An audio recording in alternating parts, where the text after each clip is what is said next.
Hello students, I am doctor Hina और आज हम रेडियो एक्टिविटी के बारे में पढ़ेंगे। सबसे पहले हम अपनी डेली लाइफ में या एवरीडे लाइफ में रेडियो एक्टिव मटेरियल्स कहाँ कहाँ देख सकते हैं। फर्स्ट ऑफ ऑल एमर्शियम 241 की बात करें तो ये जो स्मोक डिटेक्टर्स लगे होते हैं वहाँ पे इसका यूज़ होता है। आप पिक्चर में क्लियरली देख सकते हैं, आपके पास एक स्मोक डिटेक्टर दिखाया गया, सी है, ये एक स्मोक डिटेक्टर दिखाया गया जिसमें करंट सेंसिंग सर्किट लगा होता है, इलेक्ट्रिक करंट फ्लो कर रहा है और एक बैटरी है। ओके, सो इस सर्किट से आप ये देख सकते हैं, सी दिस सर्किट, यहाँ पे इलेक्ट्रिक करंट जनरेट होता है। जैसे ही उसके अंदर स्मोक आएगा करंट प्रोड्यूस होगा, ये बैटरी से कनेक्टेड है। सो यहाँ पे रेडियो एक्टिविटी एलिमेंट का यूज़ होता है। न्यूक्लियर एनर्जी में, न्यूक्लियर पावर स्टेशन में इसका यूज़ होता है। जहाँ पे आप देख लीजिए न्यूक्लियर पावर स्टेशन होते हैं, न्यूक्लियर फिजन का यूज़ करते हैं और एनर्जी कन्वर्ट करते हैं। तो एक तो ये दो एप्लीकेशन है जहाँ पे रेडियो एक्टिविटी का यूज़ होता है। ओके,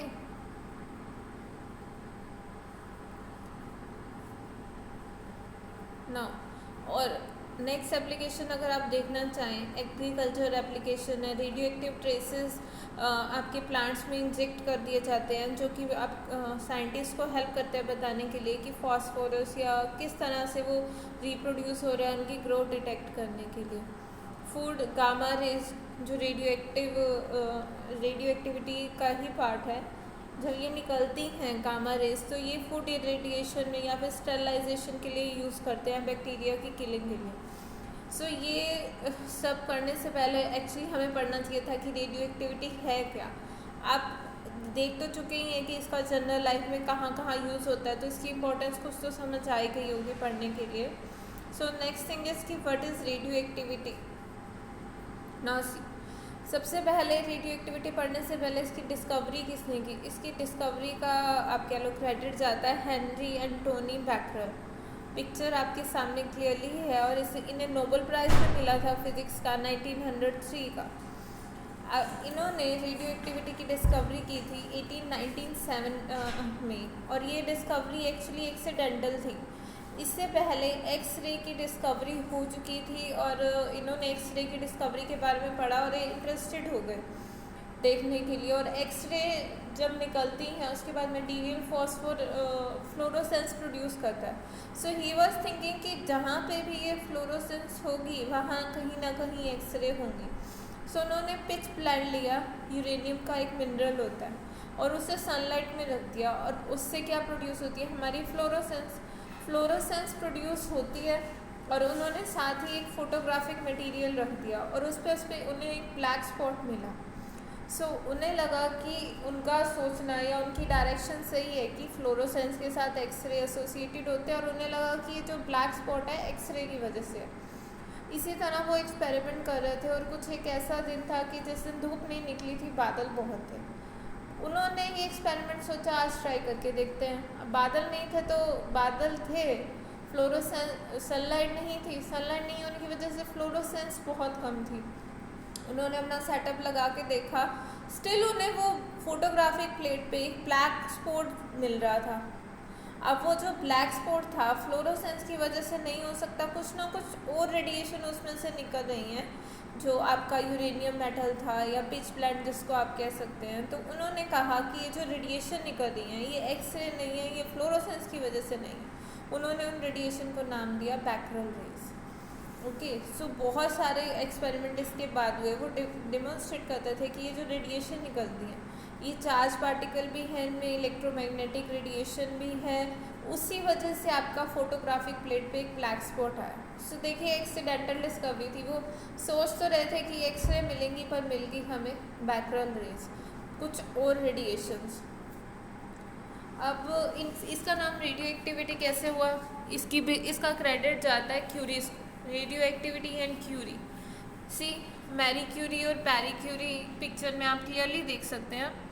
पैरी क्यूरी एक फ्रेंच फिजिस्ट थे, इन्हें नोबेल प्राइज़ मिला था 1903 में, और मैरी क्यूरी को 2 नोबेल प्राइज़ मिले थे, एक तो फिज़िक्स का ही 1903 का जो इन्होंने अपने हस्बैंड के साथ शेयर किया था, एंड एक केमिस्ट्री का 1911 का। इन्होंने जब देखा एक्सरे और उसके बारे में, तो ये भी एक्चुअली क्यूरियस हो गए। तो इन्होंने बहुत सारे रेडियो एक्टिव मटीरियल स्टडी किए और स्टार्टिंग की पिच ब्लेंड से, जिसमें आपके हेनरी बैकरल को पता चला था कि रेडियो एक्टिविटी होती है। पिच ब्लेंड एक यूरेनियम का ओर है। जब उन्होंने उसको स्टडी करके देखा कि उसमें से जो रेडियो एक्टिव रेडिएशन निकल रही थी, that are far more than that of uranium, uranium से बहुत ज़्यादा निकल रही थी। उन्होंने कुछ एक्सप्लेनेशन दी इस चीज़ के लिए, दैट वाज कि जो पिच ब्लेंड है इसमें कुछ अननोन रेडियो एक्टिव कंपाउंड है जो कि बहुत ज़्यादा रेडियो एक्टिव है दैन यूरेनियम। और उन्होंने फर्दर बहुत सारा पिच ब्लेंड पे रिसर्च किया और रेडियो एक्टिव जो उसके कंपाउंड थे वो उसको आइसोलेट किया, उसके क्लोराइड साल्ट्स को। दो नए केमिकल उन्हें मिले। फर्स्ट उन्होंने उसको नाम दिया पोलोनियम। पोलोनियम को मैरी क्यूरी थे, उनकी जो नेटिव लैंड थी वो थी पोलैंड। उन्होंने अपनी कंट्री के ऑनर के लिए उसको नाम दे दिया पोलोनियम। और जो सेकेंड एलिमेंट उन्हें मिला दैट वाज रेडियम, जो उसकी रेडियम इसलिए नाम दिया क्योंकि उसमें बहुत ज़्यादा रेडियो एक्टिविटी होता है। अब आप यहाँ से देख सकते हैं कि ये जो बैकरल रेस थी वो एक एलिमेंट पे या फिर एक यूरेनियम की प्रॉपर्टी ना रह के अब बहुत सारे एलिमेंट से निकल दिया, तो कलेक्टिवली उन्होंने इस प्रोसेस को नाम दे दिया रेडियो एक्टिविटी। इस तरह से नाम आया radio activity. Now, what is radioactivity? So, radioactivity is basically release of tiny energetic particle या फिर gamma rays from the atom. Particle इस केस में इजेक्ट होते हैं न्यूक्लियस से। देखो न्यूक्लियस शो किया हुआ है रेडियो एक्टिविटी में। ये जो सराउंडिंग कोर है, येलो सर्कल आप देख सकते हैं, ये एक एटम है और रेड कलर से उसका न्यूक्लियस शो किया गया है। और रेडियो एक्टिविटी में न्यूक्लियस कुछ टाइनी पार्टिकल्स या फिर गामा रेडिएशन एमिट करता है and this process collectively is called radio activity. Now see next radio activity definition यही है। इसमें न्यूक्लियस स्पॉन्टेनियसली डिकम्पोज करते हैं स्मॉल न्यूक्लियाई में, इसको रेडियो एक्टिविटी कहते हैं। अब ऑब्वियसली अगर वो डिकम्पोज कर रहे हैं या चेंज हो रहे हैं, they are unstable nuclei. Decomposition जो है न्यूक्लियाई, इसमें पार्टिकल भी एमिट हो सकता है और एनर्जी भी एमिट हो सकती है। ओके और इन जनरल एक parent nucleus under radioactive decay के थ्रू डॉटर न्यूक्लियस में कन्वर्ट होता है। और इन जनरल जिन भी न्यूक्लियस जिनके पास 84 या उससे ज़्यादा न्यूट्रॉन या प्रोटॉन है वो रेडियो एक्टिव होते हैं। मतलब एटॉमिक नंबर जैसे 84 को क्रॉस करता है elements are almost radioactive. Now see transmutation. Transmutation अगर हम बात करें, रदरफोर्ड ने डिस्कवर किया था कि during the radio activity process atom जो है चेंज हो रहा है एक से दूसरे एटम में, और इसी को हम कहते हैं transmutation. You can see this elements, एक एलिमेंट कन्वर्ट हो रहा है, उसमें कुछ ना कुछ पार्टिकल निकल रहा है, यहाँ अल्फा का दिया हुआ है और ये ट्रांसम्यूटेशन का ही पार्ट है। Nucleus is converting main part है और उसका एक सराउंडिंग है। So this is called transmutation. Now types of radioactive decay. So Rutherford ने 3 टाइप्स की रेडियो एक्टिव डीके कंसिडर किए थे। One is alpha decay, second is beta decay and third is gamma decay. Initially Rutherford, आपने Rutherford model of atom मैंने आपको बताया था, तो रदरफोर्ड भी रेडियो एक्टिविटी के केस में उन्होंने बहुत सारे एक्सपेरिमेंट किए और देखा 3 तरह की रेडिएशंस होती हैं जो उन्होंने बताई थी, alpha beta and gamma. Alpha पे +2 अमाउंट ऑफ पॉजिटिव चार्ज होता है, इसको हम हीलियम न्यूक्लियस भी कहते हैं। बीटा पे -1 अमाउंट ऑफ नेगेटिव चार्ज होता है और निग्लिजिबल मास होता है, इस एग्जाम्पल है इलेक्ट्रॉन। और गामा रे एनर्जी की फॉर्म में एमिट होती हैं। इसके अलावा कुछ बाद में कुछ और रेडियो एक्टिविटी के पार्ट है, कुछ अनस्टेबल न्यूक्लियाई होते हैं, वो पॉजिटिवली चार्ज पार्टिकल एमिट करते हैं और जिसको हम बीटा पॉजिटिव भी कहते हैं, और इसका जो मास है वो भी नेग्लिजिबल होता है, इलेक्ट्रॉन के मास जितना ही होता है। नेक्स्ट कुछ अनस्टेबल और न्यूक्लियाई होते हैं जो इलेक्ट्रॉन कैप्चर के थ्रू डीके होते हैं। इलेक्ट्रॉन कैप्चर जिसमें स्लो एनर्जी इलेक्ट्रॉन इनसाइड आ जाता है।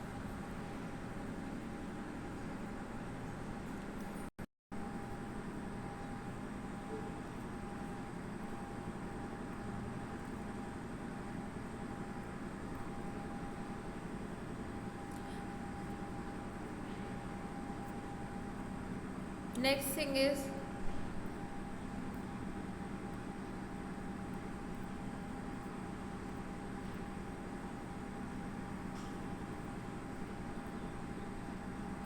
Chemical processes versus nuclear processes. यहाँ पे दिखाया गया है कि केमिकल रिएक्शन और न्यूक्लियर रिएक्शन में क्या फ़र्क है। अब तक जो आप न्यूक्लियर केमिकल रिएक्शन पढ़ रहे हैं वो क्या होती हैं और न्यूक्लियर रिएक्शन क्या होती है। केमिकल रिएक्शन बेसिकली इन्वॉल्व करती है changes in the electronic structure.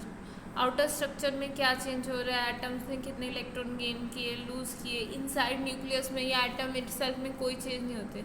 जबकि अगर न्यूक्लियर रिएक्शन की बात करें, nuclear reaction involves changes in the structure of nucleus. अब न्यूक्लियस ही चेंज करने से एटम एज अ होल ही चेंज हो जाता है। आफ्टर न्यूक्लियर रिएक्शन एक डिफरेंट एलिमेंट आता है। इन जनरल फर्दर केसेस में हम इस तरह से शो करेंगे, कोई भी एलिमेंट है उसको एक्स इन जनरल एलिमेंट की तरह ट्रीट करेंगे, जेड उसका एटॉमिक नंबर होगा, ए हम उसको सुपरस्क्रिप्ट में लिखेंगे, that is mass number. Okay, so further जब भी रिएक्शन लिखेंगे ध्यान रखना न्यूक्लियस को इस तरह से हम न्यूक्लियर नोटेशन में शो करेंगे। सो मोस्टली जो एमिटेड पार्टिकल्स होते हैं alpha, beta, gamma and neutron, ये मैं पहले आपको बता चुकी हूँ कि क्या है। यही रेडियो एक्टिव एलिमेंट में से बेसिकली निकलते हैं। न्यूट्रॉन की अभी तक हमने बात नहीं की थी। न्यूट्रॉन भी एक रेडियो एक्टिव, कुछ पार्टिकल्स की रेडियो एक्टिविटी में निकलता है। मोस्टली आपके सिलेबस में अल्फ़ा, बीटा एंड गामा भी है, न्यूट्रॉन को हम डिस्कस नहीं करेंगे। न्यूक्लियर रिएक्शंस की अगर हम बात करें, सो न्यूक्लियर प्रोसेसेस को हम न्यूक्लियर इक्वेशंस की फॉर्म में डिस्क्राइब करते हैं। नीचे एग्जांपल दिया गया, देख सकते हैं आप। यूरेनियम 238 सी है, ये जो यूरेनियम 238 है पेरेंट न्यूक्लियाई कन्वर्ट हो जाता है डॉटर न्यूक्लियाई में और अल्फा पार्टिकल्स एमिट होते हैं। ध्यान रखना इसमें न्यूक्लियर इक्वेशन को या ये बताने के लिए कि कोई इक्वेशन होगी या नहीं होगी, इसमें ये चार्ज एटॉमिक नंबर जिसकी आप बात करते हैं नीचे लिखा हुआ है 92 ये कंजर्व रहता है। लेफ्ट एंड राइट साइड देख सकते हैं 92 = 90+2 और ऊपर 238 मास नंबर ये भी कंजर्व रहता है। It is 234+4। सो अगर हम नेक्स्ट स्लाइड देखें, सी दिस अल्फा एमिशन यहाँ पे दिखा रखा है। हीलियम न्यूक्लियस होता है अल्फा पार्टिकल। एक्चुअली ये प्रोजेक्शन है तो फ़ोन में थोड़ा सा ये स्लाइड्स टाइम ले रही हैं चलने के लिए। अल्फा डीके को आप यहाँ देख सकते हैं।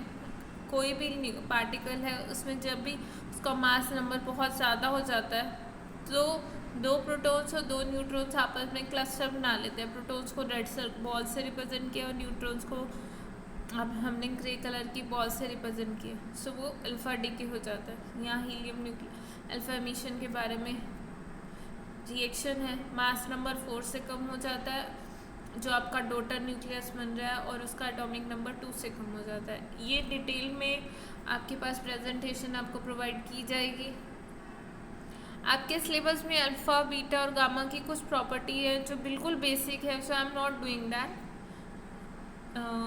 ये भी बीटा एमिशन दिया है, ये न्यूक्लियस से होता है। इसमें देखिए यहाँ से मास नंबर जो है increases by mass number same रहता है क्योंकि इलेक्ट्रॉन का मास नहीं होता, और जो एटॉमिक नंबर है it is increases by 1 unit. Atomic number 1 unit से इंक्रीज हो जाता है और मास नंबर जो है वो एज इट इज़ ही रहता है। बीटा एमिशन ये जो निकलते हैं बीटा पार्टिकल या फिर इलेक्ट्रॉन कह लो, ये बहुत एनर्जेटिक होते हैं।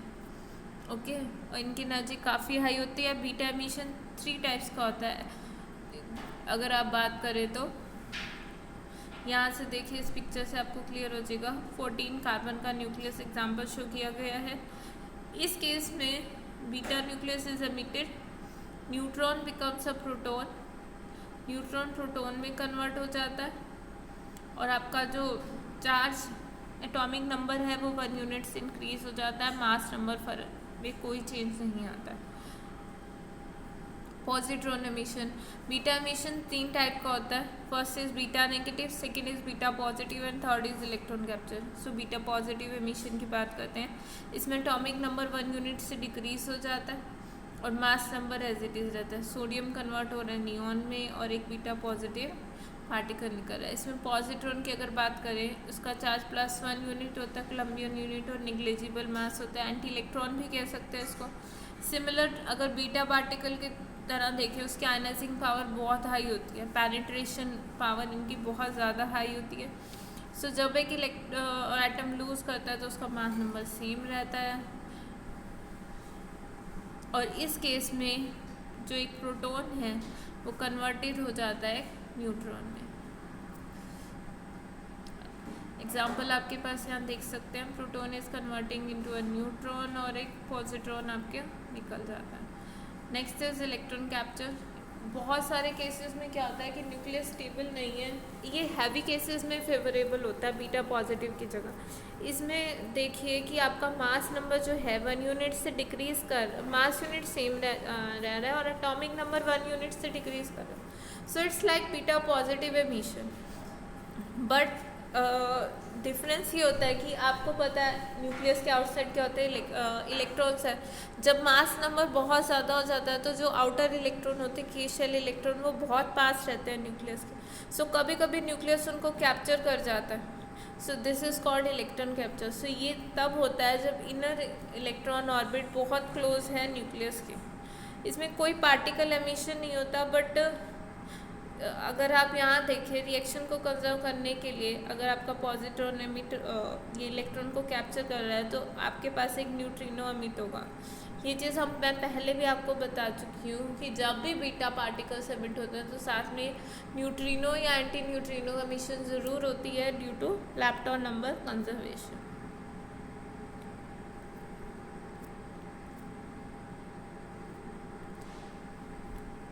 सो देखिए बीटा एमिशन में आपका न्यूट्रॉन प्रोटॉन में चेंज होता है और एक आपका बीटा नेगेटिव पार्टिकल निकलता है। पॉजिट्रॉन एमिशन में प्रोटॉन न्यूट्रॉन में चेंज होता है और बीटा पॉजिटिव निकलता है।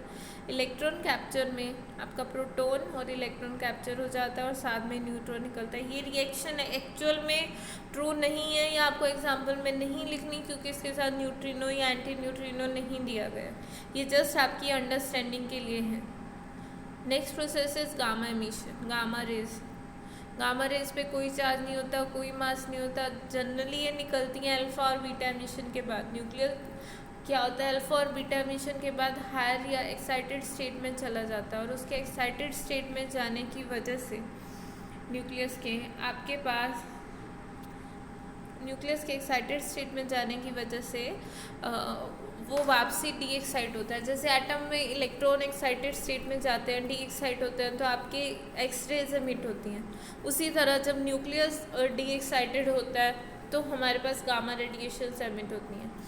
इनकी एनर्जी बहुत हाई होती है in comparison to that of X rays. ये न्यूक्लियर रिएक्शन से निकलती हैं और एक्स रे जो हैं एटम की ट्रांजिशन से निकलती हैं। ये बहुत ज़्यादा पेनिट्रेटिंग पावर होती है इनकी। ओके, अब इस स्लाइड में देखिए आपके पास अल्फा डिसइंटीग्रेशन प्रोसेस है। पेरेंट न्यूक्लियाई, डॉटर न्यूक्लियाई और अल्फा पार्टिकल में एटॉमिक नंबर -4 यूनिट से चेंज होता है, मास नंबर -4 यूनिट से और एटॉमिक नंबर -2 यूनिट से।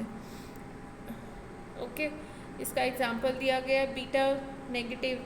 इन जनरल अगर हम बात करें, एटॉमिक नंबर जो है +1 यूनिट से Z चेंज हो रहा है। नाउ सी दिस, जो आपका एटॉमिक नंबर है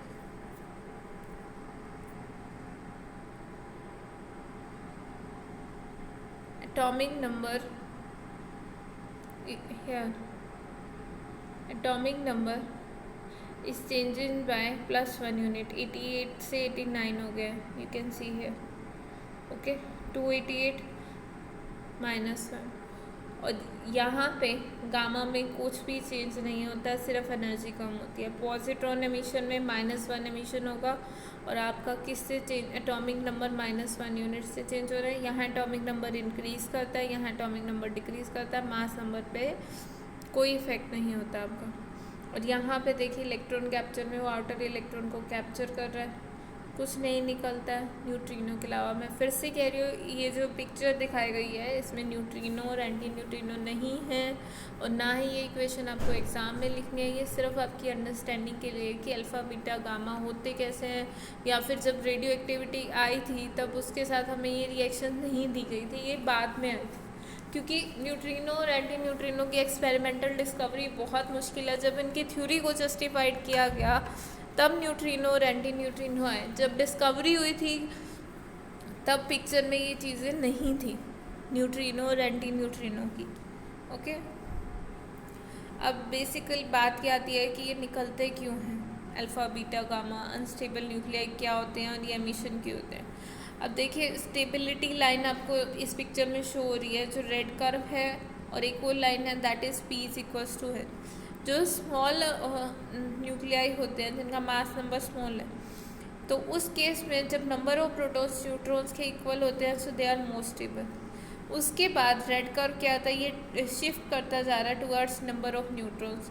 ऑब्वियस सा रीज़न है आपके पास, अगर जैसे जैसे न्यूक्लियस का साइज़ बड़ा होता जा रहा है, नंबर ऑफ प्रोटॉन्स अगर बढ़ते जा रहे हैं, नंबर ऑफ प्रोटॉन्स आपके बढ़ने का मतलब है कि उसमें पॉजिटिव चार्ज बढ़ रहा है, रिपल्शन बढ़ती जा रही है। और न्यूक्लियर फोर्सेस क्या हैं, शॉर्ट रेंज के होते हैं तो उसको बाइंड नहीं कर पाते, तो उस वजह से नंबर ऑफ न्यूट्रॉन्स का ज़्यादा होना ज़रूरी है ताकि ओवरऑल फोर्स मैनेज हो पाए। इसीलिए ये टिल्ट करती है टुवर्ड्स नंबर ऑफ न्यूट्रॉन्स। आप यहाँ पिक्चर में देख सकते हैं, ये जो आपकी स्लाइड है, so this is shifting towards है, ये न्यूट्रॉन्स की तरफ शिफ्ट कर रही है, सेंटर में नहीं है। सो जैसे जैसे मास नंबर इंक्रीज करेगा सो हमें ज़्यादा नंबर ऑफ न्यूट्रॉन्स रिक्वायर्ड है। नेक्स्ट देखिए, जो लाइटर न्यूक्लियाई हैं वो स्टेबल होते हैं क्योंकि उनमें न्यूट्रॉन और प्रोटॉन की रेशो 1 होती है। फर्दर इस चीज़ को आप मैजिक नंबर कह सकते हो। अगर आपके पास इवन नंबर ऑफ प्रोटॉन और इवन नंबर ऑफ न्यूट्रॉन है, वो भी फेवर करती है स्टेबिलिटी को, ये हम पहले कह चुके हैं। और कुछ सर्टेन नंबर होते हैं जिनको मैजिक नंबर कहते हैं, जैसे 2, 8, 20, 28, 50, 82 एंड 126। अगर नंबर ऑफ प्रोटॉन और number of neutron in number के इक्वल हैं तो वो न्यूक्लियस रिलेटिवली ज़्यादा स्टेबल होते हैं। हम इसका क्या कॉज है, रीज़न है, ये आप आगे पढ़ेंगे जब आप न्यूक्लियर मॉडल्स डिस्कस करेंगे। अब ये देखिए, हमने अब शॉर्ट में इस पिक्चर में समझाया हुआ है आपको अल्फ़ा और बीटा डीके। आप क्लियरली देख सकते हैं इस पिक्चर में क्या हो रहा है। Alpha decay, uranium nucleus convert हो रहा है थोरियम में, देखो एक थोरियम निकला, साथ ही हीलियम निकल गया। सो ये अल्फ़ा डीके होता है जब Z83 से ग्रेटर हो एटॉमिक नंबर। यहाँ देखो, जैसे ही एटॉमिक मास नंबर हमारा 4 यूनिट कम हो गया और इसमें एटॉमिक नंबर 2 यूनिट से कम हो गया। एटॉमिक नंबर 2 यूनिट से कम होने का मतलब है कि वो डिक्रीज कर गया और रीजन स्टेबिलिटी को अटेन कर गया। ये आप एरो देखो, एरो नीचे डायग्राम में देखना, ग्राफ में एरो किस तरफ आ रहे हैं आपके लेफ्ट हैंड साइड। सो इस तरफ आपका डिक्रीज हो जाएगा, सो आपकी स्टेबिलिटी बढ़ जाती है। बेसिकली ये डीके होते ही इसलिए हैं ताकि स्टेबिलिटी अचीव की जाए। राइट हैंड साइड में देखो बीटा डीके, बीटा डीके में आपका जो इंडियम है वो जिनॉन और इलेक्ट्रॉन बीटा पार्टिकल निकल रहा है। सो ये उसमें होते हैं जब आपकी neutron to proton ratio high है, क्योंकि इसमें इस केस में आपका न्यूट्रॉन जो है प्रोटॉन में कन्वर्ट होता है और एक इलेक्ट्रॉन निकल जाता है। अल्फ़ा वहाँ होता है जब मास नंबर बहुत हाई है, न्यूक्लियर फोर्सेस शॉर्ट रेंज के हैं, वो उसको बाइंड नहीं कर पा रहे हैं, तो एक अल्फ़ा निकल जाता है। बीटा वहाँ होता है जब नंबर ऑफ न्यूट्रॉन्स बहुत ज़्यादा हो गया नंबर ऑफ प्रोटॉन से। सो इस रीजन में देखो, ये रीजन स्टेबल न्यूक्लियाई का है तो वो इधर आने की कोशिश कर रहा है। बीटा एरो देख लो, सो नंबर ऑफ प्रोटॉन्स आएंगे, इस रेड कर्व में आएगा ना, तो वो स्टेबिलिटी को अटेन करेगा। इस रीजन में है, स्टेबल रीजन में आना चाह रहा है, न्यूट्रॉन प्रोटॉन में हो जाएगा, शिफ्ट डाउन होगा तो राइट साइड आ जाएगा स्टेबिलिटी की टुवर्ड्स। ओके, नेक्स्ट स्लाइड देखो, positron decay. Positron decay basically वही है, इलेक्ट्रॉन का एंटी इलेक्ट्रॉन निकल रहा है हमारे पास पॉजिट्रॉन। ये उस केसेस में निकल रहा है जब लो न्यूट्रॉन टू प्रोटॉन रेशियो है। इसमें आपका एक जो न्यूट्रॉन है प्रोटॉन और इलेक्ट्रॉन में कन्वर्ट हो जाता है। ओके, न्यूट्रॉन जो है प्रोटॉन और इलेक्ट्रॉन में कन्वर्ट हो रहा है, और प्रीवियस केस में इलेक्ट्रॉन में प्रोटॉन जो है न्यूट्रॉन और इलेक्ट्रॉन में कन्वर्ट होता है।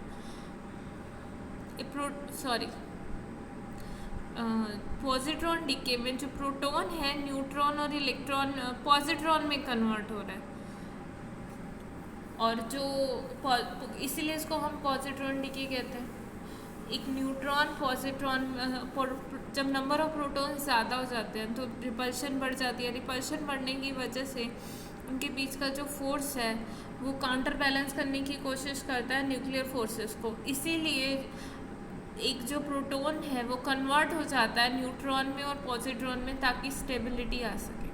एग्जाम्पल दिया हुआ है 11 carbon, it is converted into boron. ये देखो नीचे वाला रीजन, इस रीजन में जो न्यूक्लियाई लाई करते हैं तो वो अटेन करने के लिए स्टेबिलिटी एक इलेक्ट्रॉन पॉजिट्रॉन को एमिट करते हैं ताकि वो स्टेबल रीजन की तरफ जाए। अब पॉजिट्रॉन अगर एमिट होगा तो नंबर ऑफ प्रोटॉन कम हो रहे हैं और नंबर ऑफ न्यूट्रॉन्स बढ़ रहे हैं, सो वो एक प्लेस अब शिफ्ट हो जाएगा। इलेक्ट्रॉन कैप्चर का एग्जांपल देखिए। इलेक्ट्रॉन कैप्चर में क्या होता है, जब न्यूक्लियस बहुत ज़्यादा है तो उसके सराउंडिंग जो इलेक्ट्रॉन है, अभी आपने डायग्राम में देखा वो इलेक्ट्रॉन रिवॉल्व कर रहा था, ये देखो रिवॉल्व कर रहा है, ये इसको कैप्चर करेगा और ये नया न्यूक्लियस बन जाएगा। So this is called electron capture. Next is gamma ready के ये केस आप देख सकते हैं, इसमें गामा रेडिएशन एमिट होती है। जब भी अल्फा या बीटा एमिशन होता है उसके बाद एनर्जी बहुत हाई हो जाती है तो अल्टीमेटली आपके पास गामा रेडिएशन निकलते हैं। ये देख लीजिए अल्फ़ा बीटा गामा, इनकी पेनिट्रेशन पावर दी गई है। अल्फ़ा की पेनिट्रेशन पावर सबसे लो होती है, इनका मास बहुत हाई है, इनको सॉफ्ट रेडिएशन भी कहते हैं। ये आपके हैंड को भी क्रॉस नहीं कर सकती। और वहीं अगर हम पर अगर ये हैंड पे आपकी स्किन पे आएंगी तो आयनाइजेशन इनकी ज़्यादा है, स्टॉपिंग पावर कम है, बट बर्न्स प्रोड्यूस कर सकती है आपके हाथ पे। Next is beta raise. Beta raise आपके हाथ से सीधी निकल जाएंगी और एल्यूमिनियम फॉयल से रुक जाएंगी पर, सो इनके पेनिट्रेशन पावर रिलेटिवली कम है। Next is gamma rays. Gamma ray की पेनिट्रेशन पावर बहुत ज़्यादा है, वो एल्यूमिनियम आपके हैंड को इजीली क्रॉस कर लेंगे एल्यूमिनियम फॉयल को, बट लेड से ब्लॉक हो जाएंगी। Same is with X ray. सबसे ज़्यादा पेनिट्रेशन होती है न्यूट्रॉन्स की, इन सबको क्रॉस करेंगे, इनको रोकने के लिए बहुत मोटी कंक्रीट की वॉल चाहिए होती है। Okay, so student that's it for today. हमने बेसिक पढ़ लिया है। नेक्स्ट जो पूरी आपकी थ्योरी आप अपनी बुक से पढ़ लेना। अभी के लिए इतना ही। Okay students.